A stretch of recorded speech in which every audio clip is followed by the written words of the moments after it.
প্রথমে ভাবলুম চোখের ভুল, কিন্তু আশ্চর্য ঘটনা, আমি আবার পা ফেলে এগোতেই আমার সামনে একই দূরত্বে বারবার আগে পিছে জুতোর ছাপ ফুটে উঠছে। কে চায় তোমার বকশিস? হ্যাঁ, কে চায়? আজ বিকেলে কলকাতা থেকে আমার এক ব্যবসায়ী বন্ধু আসার কথা।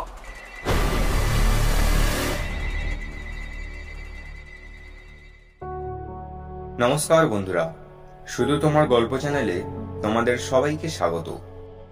আশা করি তোমরা সবাই ভালো আছো। আজ তোমরা শুনবে এক ভয়ানক গা ছমছমে ভূতের গল্প। তোমাদের জন্য আজ আমরা নিয়ে এসেছি সৈয়দ মুস্তাফা সিরাজের লেখা আজমগড়ের অশরীরী। গল্পে বেটার অডিও এক্সপিরিয়েন্সের জন্য তোমাদের হেডফোন ব্যবহার করতে আমরা অনুরোধ করছি। চলো আর দেরি না করে শুনে নেওয়া যাক আজকের গল্প। শুরু হচ্ছে আজকের গল্প সৈয়দ মুস্তাফা সিরাজের আজমগড়ের অশরীরী।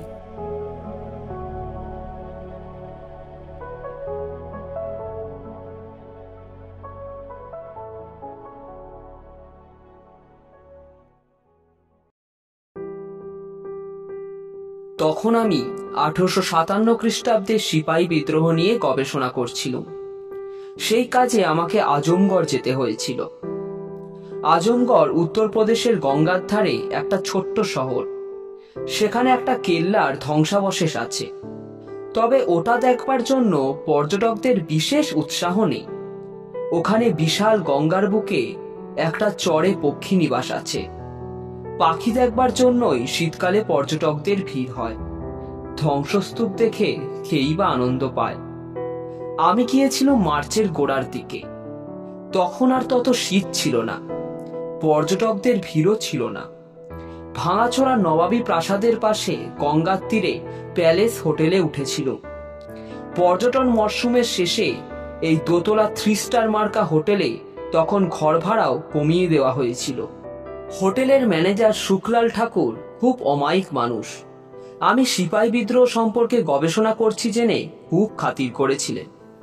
সিপাহী বিদ্রোহের অনেক গল্প শুনিয়েছিলেন। এসব গল্প নিছক গল্পই, আমার গবেষণায় তা কাজে লাগবে না। তবে ওর এ কথাটি অবশ্যই খাঁটি। এই আজমগড়ে সিপাহীদের সঙ্গে এককাট্টা হয়ে অনেক হিন্দু মুসলিম সাধারণ মানুষও ইংরেজদের বিরুদ্ধে যুদ্ধ করেছিলেন। মিস্টার ঠাকুর শুধু একটা ব্যাপারে আমাকে সাবধান করে দিয়েছিলেন, সূর্যাস্তের পর আমি যেন কেল্লাবাড়ি এলাকায় না থাকি। তাকে প্রশ্ন করে কোনো যুক্তিসঙ্গত উত্তর পাইনি। তিনি মুখে আতঙ্কের ছাপ ফুটিয়ে শুধু বলেছিলেন, সূর্যাস্তের পর ওই এলাকায় থাকলে বিপদ হতে পারে। কি বিপদ? প্যালেস হোটেলের ম্যানেজার কিছু বলতে যাচ্ছেন, এমন সময় কজন সাহেব মেম দল বেঁধে হোটেলের লাউঞ্জে ঢুকলেন। তিনি তাদের নিয়ে ব্যস্ত হয়ে পড়লেন। সেদিন সকাল থেকে দুপুর পর্যন্ত আমি ক্যামেরায় কেল্লাবাড়ি আর গঙ্গার ছবি তুলে বেড়ালুম। কোথাও কোথাও ধ্বংসাবশেষে ঝোপ জঙ্গলও আছে। গঙ্গার তীরে এক স্থানে খাড়া পাথরের পাঁচিল নেমে গেছে। কোথাও ভাঙাচোরা পাথরের ঘাট শ্যাওলায় সবুজ হয়ে আছে। আমি খুঁজে বেড়াচ্ছিলুম সেই ফাঁসির মঞ্চটিকে, যেখানে ইংরেজ সেনাধ্যক্ষ জন হকটন বিদ্রোহীদের ফাঁসিতে ঝুলিয়ে মেরেছিলেন। সেই বিদ্রোহীদের মধ্যে ছিল নবাব আজম খানের কন্যা রেশমা বেগম। দিল্লির জাতীয় মহাপেজখানার কাগজপত্রে এই পিতা পুত্রীর নাম খুঁজে পেয়েছিল। আর পেয়েছিলাম একটা স্কেচ ম্যাপ। সেটা এঁকেছিলেন এক আইরিশ শিল্পী টমাস পিট। 1860 খ্রিস্টাব্দে সেই শিল্পী এই অঞ্চলে বেড়াতে এসেছিলেন। স্কেচ ম্যাপে কেল্লাবাড়ির সীমানা ছাড়াও খুঁটিনাটি অনেকগুলি স্থান চিহ্নিত করা ছিল। শিরমঞ্চ, বিদ্রোহীদের কবরখানা, রেশমা বেগমের গোপন অস্ত্রাগার, এরকম অনেক কিছুই ছিল ওতে। আমি জীর্ণ ম্যাপ থেকে কপি করে এনেছিলাম। সেই কপি থেকে স্থানগুলি খুঁজে বের করা দেখলুম অসম্ভব ব্যাপার। তবে একটা দৃশ্য আমার কাছে অদ্ভুতই মনে হচ্ছিল। যেদিকে তাকাই সেদিকেই ধ্বংসস্তূপগুলিতে শুধু লাল রঙের ফুলের সমারোহ চোখে পড়ে। আমি প্রকৃতি প্রেমিক নই, ইতিহাসের একজন গবেষক মাত্র। জীবনে কত ঐতিহাসিক স্থানে আমাকে যেতে হয়েছে, কিন্তু কোথাও এমন উজ্জ্বল লাল রঙের ফুল চোখে পড়েনি। নানা আকৃতির এইসব ফুলের দিকে তাকিয়ে মনে হচ্ছিল ওগুলি কি ফুল না চাপ চাপ রক্ত। এখানে কি অন্য রঙের ফুল ফোটে না? অবশ্য এখন বসন্তকাল, ফুল ফোটে, পাখিরা গান করে, কিন্তু এখানে পাখিরা কেন চুপ করে আছে?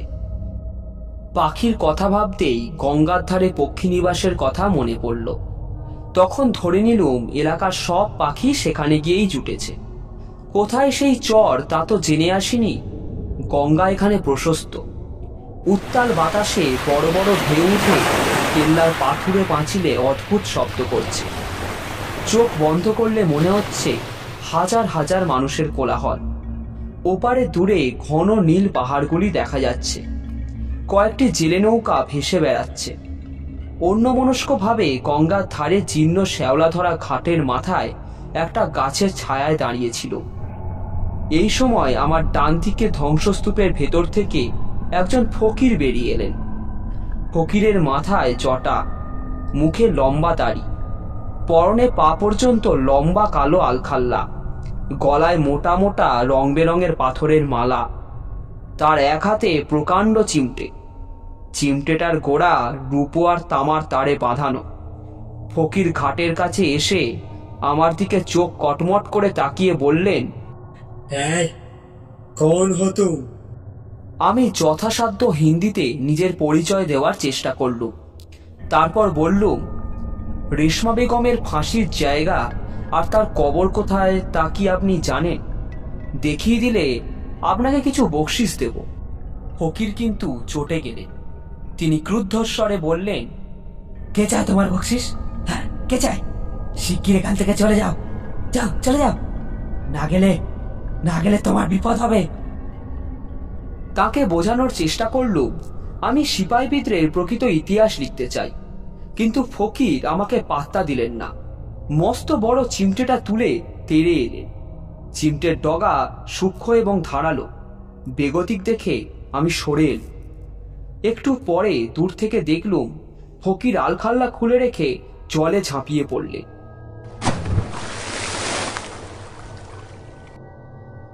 ওখানে জল খুব গভীর। ফকির সেই জলে সাঁতার কাটছেন দেখে অবাক লাগলো। একটা ঝোপের আড়ালে দাঁড়িয়ে তাকে লক্ষ্য করছিল। কিছুক্ষণ পরে ফকির জল থেকে উঠে ভিজে গায়ে কালো আলখাল্লা পরে নিয়ে চিমটে সহ এগিয়ে গেলেন। তারপর ধ্বংসস্তূপের আড়ালে অদৃশ্য হলেন। ব্যাপারটা অদ্ভুত লাগলো। ওকে অনুসরণের সাহস হলো না, শুধু জায়গাটা চিনে রাখলো। তারপর প্যালেস হোটেলে ফিরে গেলুম। স্নান করার পর নিচের ডাইনিং হলে খেতে গেলুম। ডাইনিং হলে ছড়িয়ে ছিটিয়ে বসে লাঞ্চ খাচ্ছিলেন জনাচারেক বোর্ডার। ম্যানেজারের কাছে শুনেছিলুম তারা নানা জায়গা থেকে এসেছেন এবং তারা বিত্তবান ব্যবসায়ী। সাহেব মেমদের দলটি তখনও বাইরে থেকে ফেরেননি। পরিচালক আসলাম খান আমাকে সেলাম দিয়ে খাদ্য পরিবেশন করল। সেই সুযোগে তাকে কেল্লাবাড়ির সেই ফকিরের কথা বলল। আসলাম খান একটু হেসে বলল, আরে ও তো পাগল বাবা আছে স্যার, ওখানে পীরের দরগা আছে, সেখানে থাকে। একেবারে পাগল, খিদে পেলে তখন কিন্তু বেরিয়ে আসে। শহরের রাস্তায় বসে সাপ দেয়, তাকে কেউ খেতে না দিলে তার বিপদ হবে, আবার খেতে দিলেও সাপ সাপান্ত করে। ওকে কখনো ভয় করবেন না, শুধু বলবেন সঙ্গে পিস্তল আছে, গুলি করে মারবো। দেখবেন তখন কিভাবে দৌড়ে পালায়, একেবারে শেয়ালের মতো কেল্লাবাড়ির জঙ্গলে লুকিয়ে যাবে। আসলামের কাছে একথা শুনে আশ্বস্ত হয়েছিল। তাই খাওয়ার পর ঘণ্টাটাক বিশ্রাম করে আবার কেল্লাবাড়িতে গেলুম। ফকির যেখানে ধ্বংসস্তূপের ফাঁকে উধাও হয়েছিলেন সেখানে গিয়ে সংকীর্ণ এক ফালি পায়ে চলা পথ খুঁজে পেলুম। দুধারে ঝোপঝাড় আর পাথর। আঁকা বাঁকা গোলক ধাঁধার মতো পথে হাঁটতে হাঁটতে একসময় থমকে দাঁড়ালুম। সামনে একটা কাঠের বেড়া, বেড়াতেই একটা ফলক আঁটা আছে, তাতে ইংরেজিতে লেখা আছে নিষিদ্ধ এলাকা।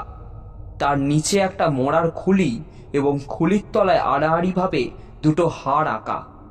এই চিহ্নের অর্থ সাংঘাতিক। নিষেধাজ্ঞার তলায় ছোট অক্ষরে লেখা আছে কেন্দ্রীয় পুরাতত্ত্ব বিভাগ, ভারত সরকার। বুঝতে পারছিলুম না কেন সরকারি পুরাতত্ত্ব বিভাগ এই বিপদজ্ঞাপক নিষেধাজ্ঞা জারি করে রেখেছেন। বেড়ার ফাঁকে পা দিয়ে উঠে উঁকি মেরে ওদিকটা দেখতে পেলুম। খানিকটা ফাঁকা জমির পর নিচে গঙ্গার বুকে বালির চড়া। চড়াটা বহুদূর অবধি বিস্তৃত। বিকেলের রোদে চড়ার শেষ প্রান্তে কাঁটাতারের বেড়া চোখে পড়ল। এবার বুঝতে পারলুম ওই চড়ায় চোরাবালি আছে, তাই এই সতর্কতা। কাঠের বেড়া থেকে নেমে যে পথে এসেছি সেই পথে ফিরে চললুম। একটু পরে দেখি ডান দিকে একটা সংকীর্ণ রাস্তা চড়াইয়ে উঠে গেছে। রাস্তাটা লাল ধুলোয় ভরা। এটা কেন চোখে পড়েনি তখন? আসলে লাল রাস্তাটা ঝোপের আড়ালে থাকায় লক্ষ্য করিনি। তাছাড়া একটা প্রকাণ্ড চৌকো কালো পাথর রাস্তাটাকে আড়াল করে রেখেছিল। পাথরটাতে নকশার মতো আঁকা লিপি দেখে বুঝলুম আরবি হরফে কিছু লেখা আছে। তখনই ক্যামেরায় কালো পাথরটার কয়েকটা ছবি তুললুম।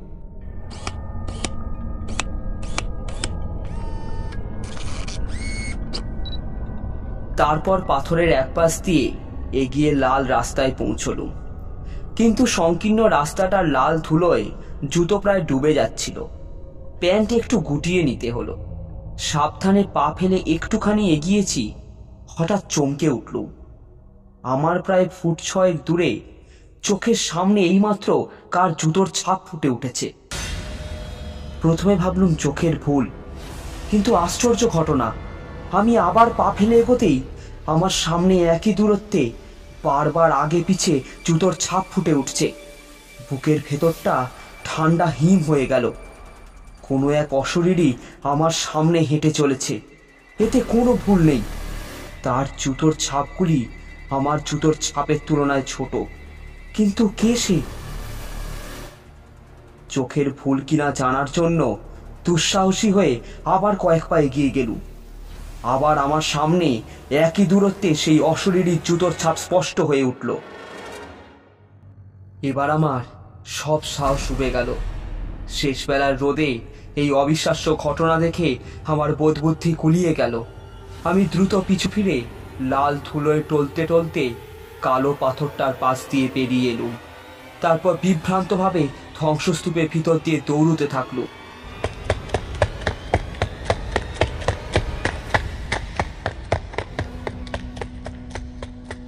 একটু পরে গঙ্গার ধারে খোলা জায়গায় পৌঁছে পিছু ফিরে দেখে নিলুম কেউ আমাকে অনুসরণ করছে কিনা।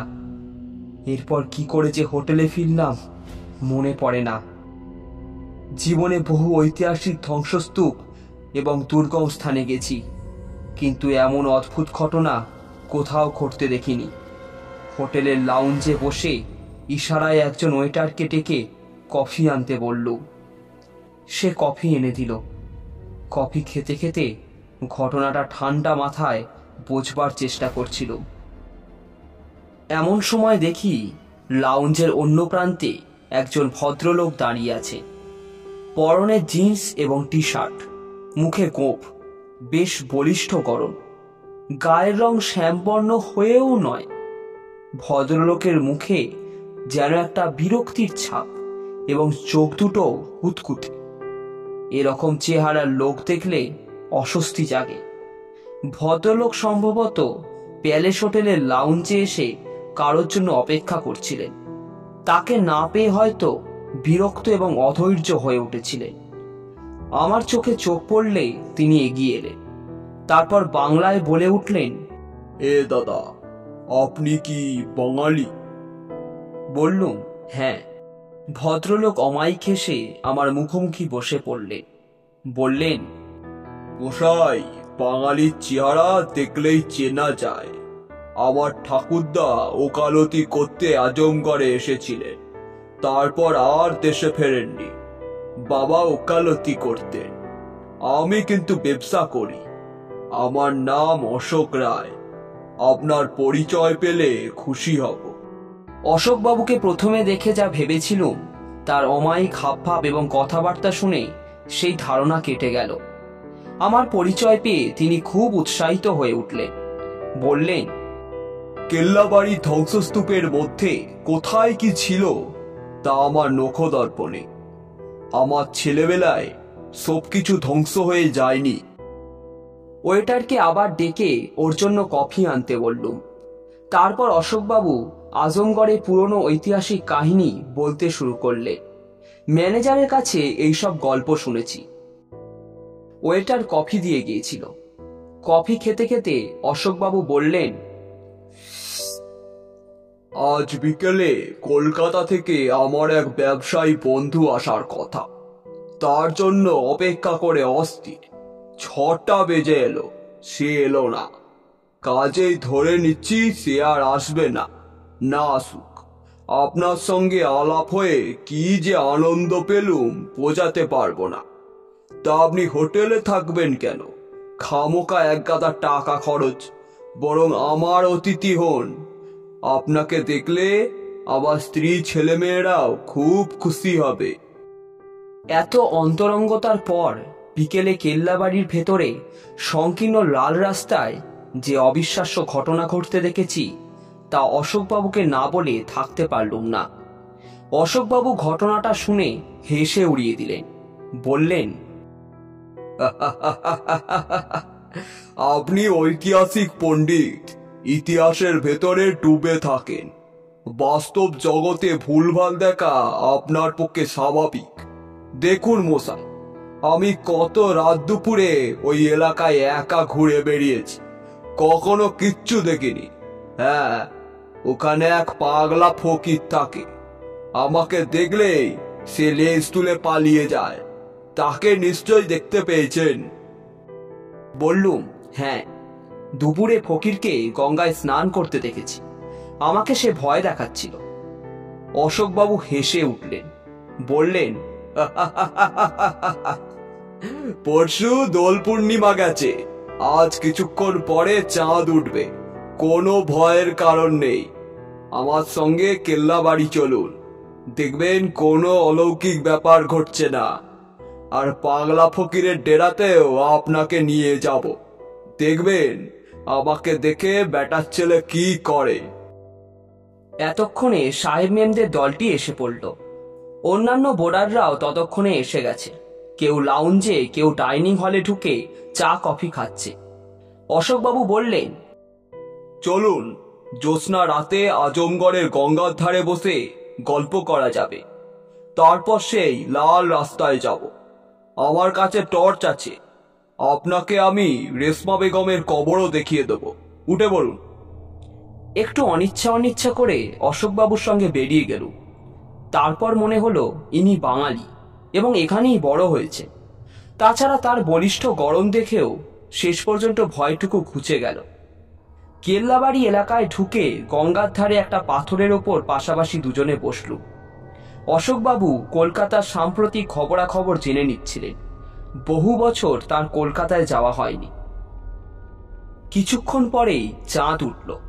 জ্যোৎস্নায় গাছপালা, ঝোপঝাড় আর ধ্বংসস্তূপ রহস্যময় মনে হচ্ছিল। অশোকবাবু বললেন, আপনি যে লাল রাস্তাটা দেখেছিলেন, ওর পাশেই নাকি ইংরেজরা বিদ্রোহীদের ফাঁসি দিয়েছিল। তবে আপনি যে অশরীরী জুতোর ছাপ দেখার কথা বললেন, ওটা চোখের ভুল। ওই রাস্তা দিয়ে পাগলা ফকির যাতায়াত করে। আপনাকে আড়াল থেকে ভয় দেখানোর জন্য বেটা নিশ্চয়ই কোনো কারচুপি করেছিল। এও হতে পারে পুরো ধুলোর তলায় লম্বা কোনো জিনিস লুকিয়ে রেখেছিল। তার ওপর আপনি পা ফেললেই সামনের দিকটা উঁচু হয়ে ধুলো ঠেলে উঠবে। স্রেফ ম্যাজিক। চলুন পরীক্ষা করা যাক। অশোকবাবু আমার হাত ধরে ওঠালেন। একটু দ্বিধার সঙ্গে বললুম, কিন্তু আমি সত্যি জুতোর ছাপ দেখেছিল। আরে মশাই, আমি তো সঙ্গে আছি, আসুন না। বলে অশোকবাবু হাঁটতে শুরু করলেন। আমার কাঁধে তার হাত চেপে বসল। জ্যোৎস্নার জন্য ধ্বংসস্তূপের চকরা পকরা ছায়ার ভেতর দিয়ে আমাকে তিনি নিয়ে চললেন। একটু পরে দেখলুম সেই আরবিলিপি খোদাই করা কালো পাথরটার কাছে এসে গেছি। অশোকবাবু টর্চের আলো ফেলে বললেন, চলে আসুন, দেখা যাক কি হয়। সংকীর্ণ চড়াই রাস্তায় কিছুটা উঠে টর্চের আলো ফেলে অশোকবাবু বললেন, কই, কোনো ফুতুরে জুতোর ছাপ দেখতে পাচ্ছেন? বললুম, এখন পাচ্ছি না, কিন্তু আমার কথা থেমে গেল। এরপর যা ঘটল তা কল্পনাও করিনি। হঠাৎ টর্চ নিভিয়ে অশোকবাবু আমার কানের নিচে শক্ত এবং ঠান্ডা কি একটা জিনিস ঠেকিয়ে চাপা গর্জন করে বললেন, টু শব্দটি নয়, ট্রিগারে আঙুল আছে, একটু চাপ দিলেই তোমার মুন্ডু উড়ে যাবে। আগে ক্যামেরাটা দাও। হ্যাঁ দাও দাও। হ্যাঁ, তারপর রিস্টওয়াচ আর মানিব্যাগটা বার করো। মুহূর্তে আমি টের পেয়ে গেছি এক ভদ্রবেশী গুন্ডার পাল্লায় পড়েছি। হোটেলের ম্যানেজার মিস্টার ঠাকুর আমাকে সাবধান করে দিয়েছিলেন কেন, এতক্ষণে তার মর্ম বুঝতে পারলুম। সেই ফকিরও হয়তো আমাকে সাবধান করে দিতে চেয়েছিলেন, কিন্তু এখন আর কোনো উপায় নেই। ক্যামেরাটা গলা থেকে ঝুলছিল, সেটা হাতে ধরে কাঁপতে কাঁপতে বললুম, দয়া করে এটা নেবেন না। মানিব্যাগে 1000 টাকা আছে, তা নিন, ঘড়িটাও নিন, কিন্তু ক্যামেরায় লোড করা ফিল্মে অনেক ছবি আছে। দয়া করে অন্তত ফিল্মের রোলটা বের করে নিতে দিন আগে। অশোকবাবু রূপী দুর্বৃত্ত আগ্নেয়াস্ত্রের নল আমার কানের নিচে আরো চেপে হিসিস করে বলে উঠল, চপ শিগগির, আর একটা কথা বললে তোমার লাশ পড়বে, আর সেই লাশের কথা কেউ জানতে পারবে না, কারণ তোমার লাশ আমি চোরাবালিতে ফেলে দিয়ে আসবো। চোরাবালিতে তোমার মতো কত লাশ ফেলেছি আমি, তার কোনো হিসাব নেই, সব তলিয়ে গেছে। বলেই সে ধমক দিল, আবে জলদি কর। এতক্ষণে মনে হলো লোকটার মাতৃভাষা বাংলা নয়, তার বাংলা কথাবার্তায় কেমন যেন একটু হিন্দির টান ছিল। কিন্তু এবার ডান কানের নিচে ব্যথা পেয়ে যন্ত্রণায় কোকিয়ে উঠলুম। তারপরেই আবার এক অদ্ভুত ঘটনা ঘটে গেল। আচমকা সপাং করে একটা প্রচন্ড শব্দ হলো। তারপরই দেখলুম দুর্বৃত্তটার হাতের অস্ত্র ছিটকে পড়ল এবং সে আর্তনাদ করে পড়ে গেল। তারপর আবার সপাং করে প্রচন্ড শব্দ। গুন্ডাটা লাল ধুলোয় গড়াতে শুরু করলো। এ এক বিস্ময়কর ঘটনা, কোনো অশরীরী অদৃশ্য চাবুক মেরে চলেছে তাকে। সে একবার কাত হচ্ছে, একবার উপুর হচ্ছে, হাঁটু মুড়ে ওঠার চেষ্টা করছে। তারপরে সেই প্রচন্ড শব্দ এবং তার মুহুর্মুহু আর্তনাদ শুনতে পাচ্ছি।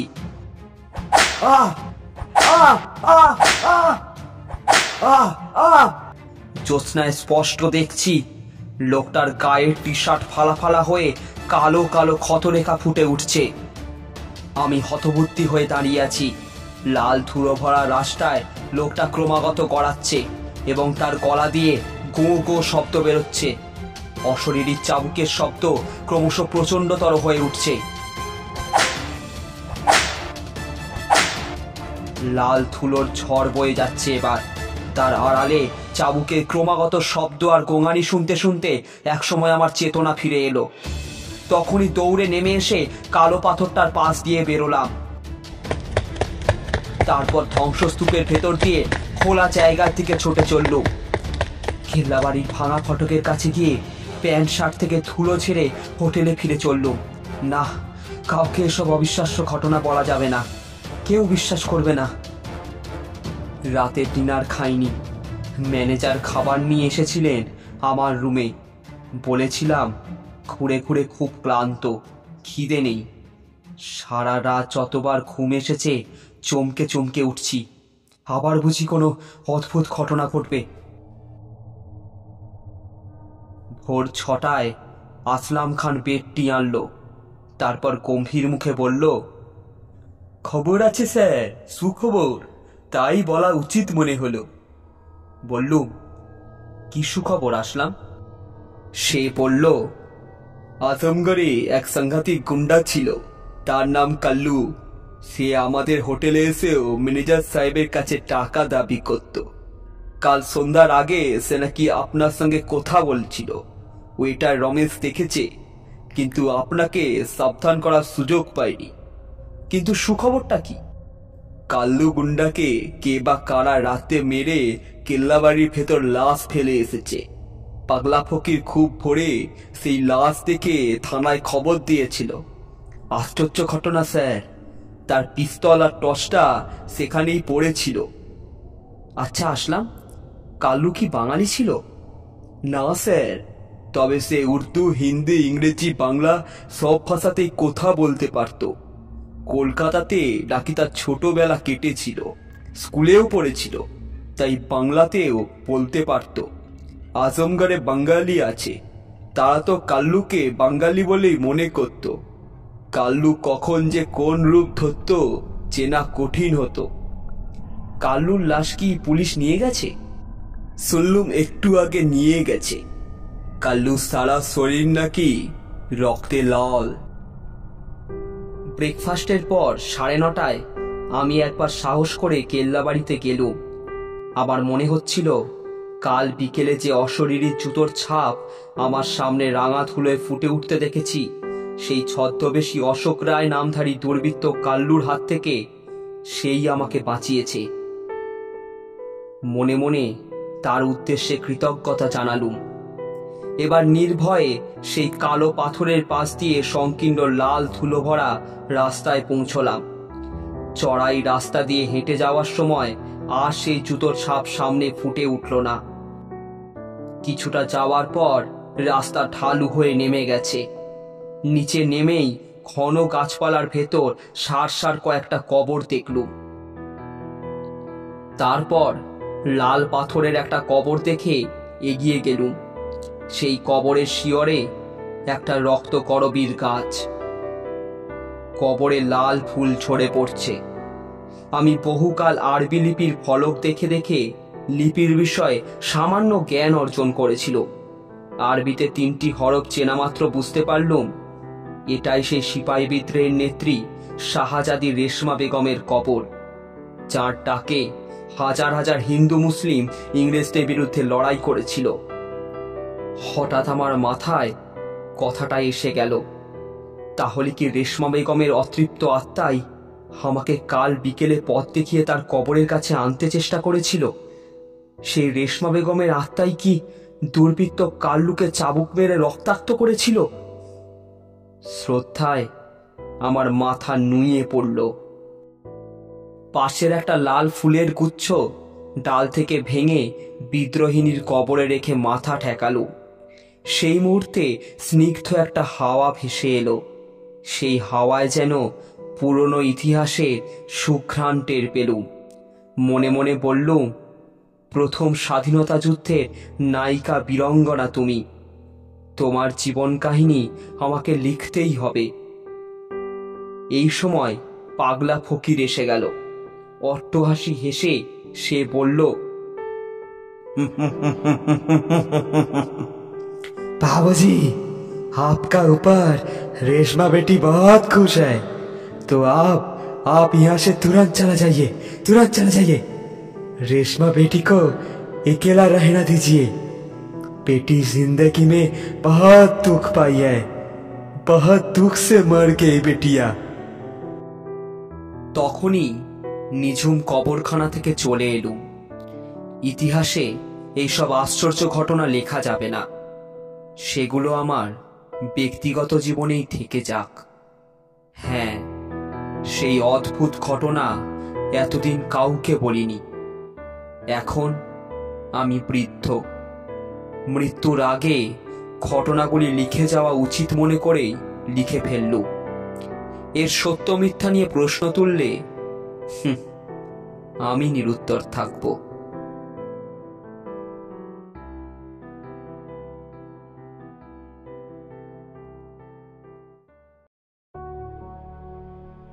এতক্ষণ তোমরা শুনলে সৈয়দ মোস্তফা সিরাজের আজমগড়ের অশরীরী।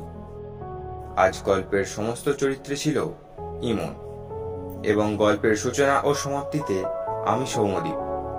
আজকের গল্পটি তোমাদের কেমন লাগলো তা কমেন্ট করে জানাও। ভালো লাগলে লাইক করো এবং শেয়ার করো প্রিয়জনদের সাথে। আর এরকম আরো গল্প শুনতে শুধু তোমার গল্প চ্যানেলটি সাবস্ক্রাইব করে দিও। দেখা হচ্ছে আবার কিছুদিন পর আরেকটি লোমহর্ষক গল্প নিয়ে। সবাই ভালো থেকো। নমস্কার।